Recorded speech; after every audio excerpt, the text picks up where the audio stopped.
यदि एमपिएस नगरेका अधिकृतहरू क्षमतावान हुँदैनन् भन्ने यदि तपाईँको तथ्य हो भने अहिले प्रहरीका आइजिपी डिआइजीहरू चाहिँ क्षमताविहीन भए, जसले यो कोर्स नै गरेका छैनन्, यिनीहरूलाई तत्काल पदबाट राजीनामा गराएर घर जाऊ भन्नुस्। के प्रहरीलाई अब काम गर्न छोडेर अधिकृतहरूलाई ब्याराभित्र बसेर पढेर घोकेर आ भने हो?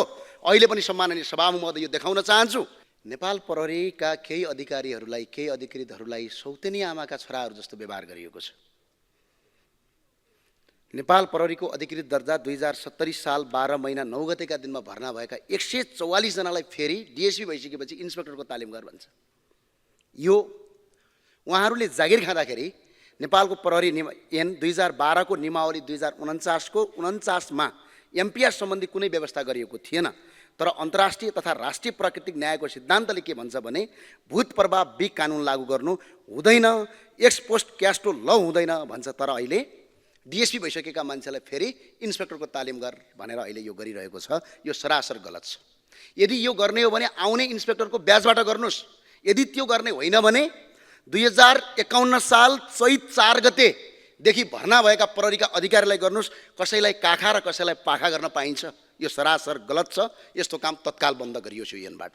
सम्माननीय सभामुख महोदय, यदि एमपिएस नगरेका अधिकृतहरू क्षमतावान हुँदैनन् भन्ने यदि तपाईँको तथ्य हो भने अहिले प्रहरीका आइजिपी डिआइजीहरू चाहिँ क्षमताविहीन भए, जसले यो कोर्स नै गरेका छैनन्, यिनीहरूलाई तत्काल पदबाट राजीनामा गराएर घर जाऊ भन्नुस्। कि त 70 ब्याचका 144 जना प्रहरी अधिकृतलाई सौतेनी आमाका छोरा हुन्।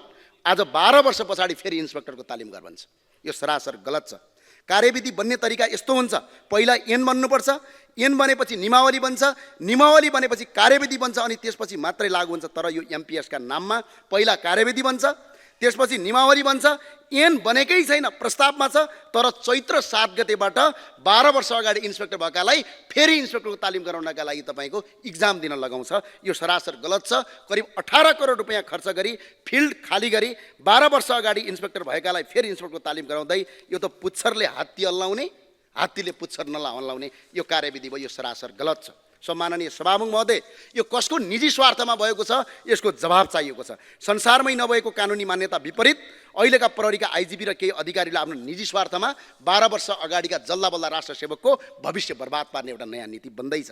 यो एमपिएस स्टाफको तालिम कुनै पनि देशका तपाईँको सिभिल प्रहरीमा छैन। यो अर्धसैनिक बल हो। के प्रहरीलाई अब काम गर्न छोडेर अधिकृतहरूलाई ब्याराभित्र बसेर पढेर घोकेर आ भने हो? अहिले पनि सम्माननीय सभामुख महोदय यो देखाउन चाहन्छु, नेपालको संविधानको 2072 को धारा 20 को उपधारा 1 ले यो गैर कानुनी हो भन्छ। संविधान बाजिएको छ। त्यही भएर सम्माननीय सभामुख महोदय के भन्छ यसले, कसैलाई उसले गरेको कुनै कार्य वा नगरिएको कुनै पनि कार्यका लागि त्यस्तो कार्य वा नगरिएको कार्य भएको समयमा लागू कानुन बमोजिम सजाय दिन सकिनेछ। तर पछि बनेको कानुनको आधारमा कुनै पनि व्यक्तिलाई सजाय दिन सक्ने छैन भन्ने कुरा नेपालको संविधानको 2072 को धारा 20 को उपधाराले सम्म बातचित गरेको कुरा निजी स्वार्थमा आज तपाईँको प्रहरीहरूको अधिकृतको भविष्य बर्बाद गर्ने कुरा आउँदैछ। यसको जवाफ हामी यो संसदबाट गृहमन्त्रीजीलाई माग्छौँ र अनुरोध पनि गर्छौँ, यस्ता गैर कानुनी कामहरू अगाडि नबढाइयोस्। आज राष्ट्र सेवकहरूलाई फिल्डमा काम गर्नुको सट्टा ब्यारकभित्र गएर तिमीहरू आनन्दले बस भनेर यस्तो नगर्नु। संसारको कुनै पनि देशको प्रहरीमा छैन, सिभिल प्रहरीमा। यो त अर्धसैनिक बल हो। सम्माननीय सभामुख महोदय, संविधान बाजिने, निजी स्वार्थ बाजिने काम अगाडि नबढोस्, यही भन्न चाहन्छु, यही अनुरोध गर्न चाहन्छु। हस्, धन्यवाद। जय राष्ट्रवाद, जय नेपाल। नेपालको लोकतान्त्रिक शासन व्यवस्थालाई अझ सुदृढ बनाउँदै विधिको शासनलाई प्रभावकारी रूपमा कार्यान्वयन गर्न सुरक्षा निकायहरूको संरचना, परिचालन र उत्तरदायित्वलाई पुनः परिभाषित गर्नु आजको आवश्यकता हो। हाल कार्यान्वयनमा रहेको प्रहरी ऐन 2012 समय सापेक्ष सुधारको माग गर्दै आएको छ। तर यसलाई अद्यावधिक नगर्दा प्रहरी सङ्गठनको व्यावसायिकता, पारदर्शिता र सेवा प्रभावकारितामा गम्भीर चुनौतीहरू देखिएका छन्।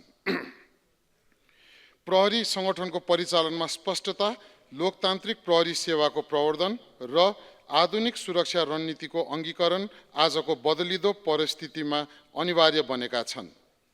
त्यसैले यो सम्मानित संसदबाट नयाँ प्रहरी ऐनलाई आधुनिक, व्यावसायिक र उत्तरदायी प्रहरी सङ्गठन निर्माण गर्ने दिशामा अघि बढाउन आवश्यक छ। सम्मान्य सभामुख महोदय, अब म ऐनमा समावेश गरिनुपर्ने 3 मुख्य विषयहरू स्पष्ट रूपमा प्रस्तुत गर्न चाहन्छु। 1. प्रहरी सङ्गठनको परिचालन, कार्यविभाजन र अनुसन्धान प्रक्रियामा स्पष्टता। प्रहरी सङ्गठनको दैनिक परिचालन प्रहरी प्रमुखकै अधिकार क्षेत्रभित्र रहनुपर्छ। प्रशासनिक हस्तक्षेपले प्रहरी सेवाको व्यावसायिकता कमजोर बनाउने अनुभवलाई मध्यनजर गर्दै सङ्गठनात्मक कमान्ड संरचनालाई बलियो बनाउनुपर्छ। साथै सुरक्षा निकायहरूबीच स्पष्ट कार्यविभाजन आवश्यक छ ताकि दोहरापन, अनावश्यक प्रतिस्पर्धा र गैर जिम्मेवारीपन अन्त्य होस्। निजी सुरक्षा प्रदायकहरूको अनियमित विस्तारलाई समेत कानुनी रूपमा नियमन गर्नुपर्ने आवश्यकता छ। अनुसन्धान प्रक्रियामा निजामती प्रशासन वा अर्धसैनिक बलको हस्तक्षेप रोक्न आवश्यक छ, किनकि अनुसन्धान विशेषज्ञता आवश्यक पर्ने कार्य हो। 2. लोकतान्त्रिक प्रहरी प्रणाली, उत्तरदायी र प्रभावकारी कार्य सम्पादन मूल्याङ्कन। नयाँ ऐनले प्रहरी सङ्गठनलाई लोकतान्त्रिक प्रहरी सेवा डेमोक्रेटिक पोलिसिङ अनुरूप बनाउनुपर्छ, जसमा पारदर्शिता, नागरिक मैत्री व्यवहार र जवाफदेहितालाई केन्द्रमा राख्नुपर्छ। प्रहरी परिचालनमा दोहोरो कमानको हस्तक्षेप विधिको शासन विपरीत हुने भएकोले प्रहरी प्रमुखलाई स्पष्ट परिचालन अधिकार दिनुपर्छ। कार्य सम्पादन मूल्याङ्कन सङ्गठनभित्रकै अधिकारीहरूले गर्नुपर्ने प्रावधान राख्नुपर्छ ताकि बाह्य हस्तक्षेपले प्रहरी सेवाको व्यावसायिकता नबिगारोस्। 3. आधुनिक सुरक्षा रणनीति, आयुक्तीय प्रहरी प्रणाली र सामुदायिक प्रहरी सेवा। उच्च जनघनत्व भएका शहरी क्षेत्रमा आयुक्तीय प्रहरी प्रणाली, कमिसनरेट पुलिस सिस्टम लागू गर्नुपर्छ, जसले स्थानीय प्रशासनको कार्यबोझ कम गर्दै कानुनी कार्यान्वयनलाई प्रभावकारी बनाउँछ। साथै प्रहरीलाई समुदायसँग अझ नजिक ल्याउन सामुदायिक प्रहरी सेवा, कम्युनिटी पोलिसिङलाई कानुनी संरचनामा स्थापित गर्नुपर्छ। नागरिक प्रहरी साझेदारी बलियो भएमा अपराध न्यूनीकरण र समाजमा शान्ति स्थापनामा ठोस योगदान पुग्छ। सम्मान्य सभामुख महोदय, नयाँ प्रहरी ऐन केवल कानुनी सुधारको साधन नभई लोकतान्त्रिक शासन प्रणालीलाई सुदृढ गर्ने ऐतिहासिक अवसर हो। प्रहरी परिचालनको अधिकार संरचना स्पष्ट पार्दै, अनुसन्धान प्रक्रियाको निष्पक्षता कायम राख्दै र नागरिक प्रहरी सम्बन्धलाई सशक्त पार्दै मात्र नेपालमा आधुनिक पेशागत र जनमैत्री प्रहरी सेवा सुनिश्चित गर्न सकिन्छ। धन्यवाद। नेपालको जय होस्। आज हामी नेपाल प्रहरी ऐन 2012 को संशोधनमाथि सैद्धान्तिक छलफल गर्दैछौँ। यो महत्त्वपूर्ण विषयमा दफावार छलफल पछि हुने नै छ। सभामुख महोदय, प्रहरी भनेको नागरिकको सुरक्षा, कानुनी शासन र शान्तिको आधार हो। प्रहरीलाई देख्दा नागरिकले राहतको महसुस गर्छन्, किनभने प्रहरीको उपस्थिति भनेको राज्यको उपस्थिति हो। तर दुर्भाग्यवश प्रहरी आज आफै सङ्कटमा छ। न आधुनिक प्रविधि छ, न पर्याप्त स्रोत साधन छ। आजको युग प्रविधिको युग हो। अपराधहरू पनि प्रविधिहरूसँगै परिष्कृत हुँदैछन्, तर हाम्रो प्रहरी पुरानै संरचना र सीमित स्रोत साधनमा अड्किएको छ। यदि हामी 21औं शताब्दीको प्रहरी चाहन्छौँ भने प्रविधि, अनुसन्धान र तालिममा लगानी गरेर प्रहरीलाई सशक्त बनाउनु अति आवश्यक हुन्छ। सभामुखज्यू, यो केवल प्रहरी सुधारको कुरा मात्र होइन, यो राज्यको सम्मान र गरिमा बचाउने अभियान पनि हो। प्रहरी सेवा पूर्ण रूपमा राज्यको जिम्मेवारीमा हुनुपर्छ। तलब, भत्ता र पूर्वाधारको अभावले प्रहरीलाई व्यवस्थापनमा समस्या पार्न हुन्न। आफ्नै जो हो आफै गर भने जस्ता नीतिहरू अब ल्याउनु हुँदैन।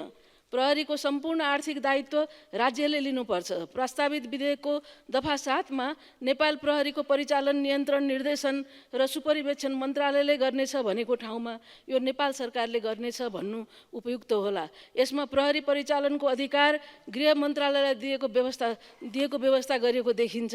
वास्तवमा परिचालन भनेको प्रहरीको सञ्चालन सम्बन्धी विषय हो। तसर्थ गृह मन्त्रालयले नीति निर्माण गरी परिचालनको अधिकार प्रहरी सङ्गठनलाई नै दिनु उचित हुन्छ, किनकि प्रहरी सङ्गठन स्वायत्त रहनुपर्छ भन्ने मेरो विचार हो। प्रस्तावित विधेयकमा प्रमुख जिल्लाधिकारीलाई प्रहरीको मूल्याङ्कन गर्ने अधिकार दिने कुराले प्रहरीको चेन अफ कमान्डलाई प्रभावित पार्न सक्छ। त्यसैले मूल्याङ्कनको जिम्मा प्रहरी नेतृत्वको जिम्मामा राख्नुपर्छ र साथै सशस्त्र प्रहरी र नेपाल प्रहरीको कार्यक्षेत्र र अधिकार पनि स्पष्ट छुट्याउनु आवश्यक छ। दक्ष र अनुभवी प्रहरी अधिकृतहरूलाई राज्यले निरन्तर सेवामा राख्नका लागि प्रहरी सेवामा अवकाशको उमेरलाई वैज्ञानिक आधारमा पुनरावलोकन गर्नु उचित हुन्छ। प्रहरीलाई अनुसन्धानसँग गर्नबाट रोक्नुहुन्न। अनुसन्धान प्रक्रियामा डिजिटल अभिलेख, फोरेन्सिक प्रविधि, साइबर अनुसन्धान र एआई जस्ता प्रविधिहरू समावेश गर्न कानुनी आधार ऐनमा राख्नुपर्छ। राजनीतिक हस्तक्षेपले प्रहरीको पेशागत स्वायत्तता अवरुद्ध बनाइरहेको छ। प्रहरी प्रमुखले एउटै कुरामा फरक फरक मत राख्ने, राजनीतिक आडमा विद्यार्थीले प्रहरीलाई कुट्ने जस्ता घटनाहरू सर्वनाक हुन्। प्रहरी सङ्गठनमाथि राजनीतिक हस्तक्षेप अन्त्य गर्नु आवश्यक छ। प्रहरीलाई नागरिक मैत्री र पीडित मैत्री बनाउनुपर्छ। महिला, बालबालिका र सीमान्तकृत समुदायका लागि विशेष अनुसन्धान इकाइहरू स्थापना गर्नुपर्छ। सम्मान्य सभामुखज्यू, हाम्रो प्रहरी बलियो, निष्पक्ष, प्रविधि सम्पन्न र जनमैत्री बनाइए मात्र शान्ति र सुशासन सम्भव छ। त्यसैले सरकारसँग अनुरोध गर्छु, प्रहरी ऐनलाई गम्भीरताका साथ परिमार्जन गरी ध्यान दिएर मात्र पारित गरियोस्। धन्यवाद। माननीय सदस्य रामहरि खतिवडा।